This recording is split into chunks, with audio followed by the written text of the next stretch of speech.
Hello everyone, অনেক দিন পরে আজকে ভিডিও বানাতে এসেছি। আর শরীরটা একটু অসুস্থ ছিল, তার কারণে ভিডিওটা দিতে পারিনি। আর আজকে একটা রিয়েল লাইফে একটা ঘটনা বলছি তোমাদের সঙ্গে, আজকে ঘটে গেছে আমার সাথে। সেই ঘটনাটা কি তোমাদের সঙ্গে তুলে ধরছি। আমি এক জায়গায় দাঁড়িয়ে ছিলাম একটা ডাক্তারখানার পাশে। তো হঠাৎ একটা মহিলা এসে আমাকে বলল যে দাদা, আমাকে কিছু সাহায্য করো, আমার বর খুব অসুস্থ, ক্যান্সারে ভুগছে। হাতে একটা প্রেসক্রিপশান ছিল, ঠিক আছে, আর হাতে 20 টাকার একটা লোড ছিল। তা আমি এবার মানিব্যাগটা বার করেছি টাকা দেবো বলে। তো সেই সময় পাশ থেকে একটা ভদ্রমহিলা এসে বলছে যে কী হয়েছে, তুই ওষুধ এখনও কিনিস নি? ডাক্তার যেটা লিখে দিয়েছি তোর জন্য, তা তুই ওষুধটা এখনও আনিস নি? এবার সে তখন থতমতো খেয়ে গেছে, ঠিক আছে, যে আমার সঙ্গে মিথ্যা কথা বলেছে। তো এবার সে আমার দিকে তাকাচ্ছে না, আমি এবার ওর দিকে তাকিয়ে আছি বলে ও আমার দিকে তাকাচ্ছি না। তারপরে সে ওখান থেকে চলে যায়।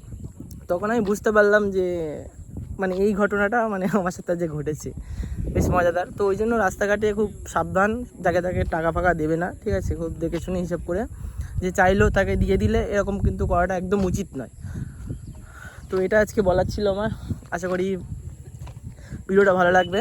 তো যদি ভিডিওটা ভালো লাগে অবশ্যই লাইক, কমেন্ট, শেয়ার, সাবস্ক্রাইব করে দাও। আর ফেসবুক থেকে দেখলে অবশ্যই পেজটা ফলো করে রাখো। দেখা হবে নেক্সট ভিডিও, ততক্ষণে টাটা।